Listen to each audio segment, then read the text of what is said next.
কয়েকদিন আগে আমি লাল চাল কিনেছিলাম, বলেছিলাম খেয়ে আমি রিভিউ দিব। আজকে রিভিউ দিতে চলে এলাম। ভিডিওটি ভালো লাগলে একটা লাইক কমেন্ট শেয়ার দিয়ে অবশ্যই পাশে থাকবেন।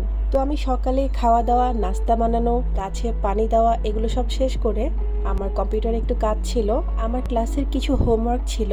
আমি চেষ্টা করি রেগুলার ক্লাসের পড়াগুলো বাসায় এসে যতটুকু সম্ভব একটু প্র্যাকটিস করে নিতে, না হলে এগুলো ভুলে যাওয়ার চান্স খুব বেশি থাকে। তারপর বাকি কাজ সেরে আমি দুপুরের খাওয়া দাওয়া করতে চলে এলাম। আজকে দুপুরের খাবারে ছিল লাল চালের ভাত, ডাল, ডিম ভাজি আর গরুর মাংস।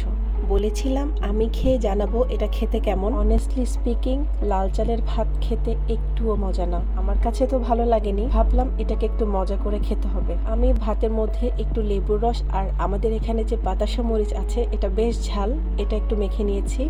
তারপর খেতে অনেক ভালো লাগছিল, কারণ এটা এমনি খেতে একদমই মজা না। তো যাই হোক, আজকে এ পর্যন্তই। কথা হবে অন্য কোনো ব্লগে। আল্লাহ হাফেজ।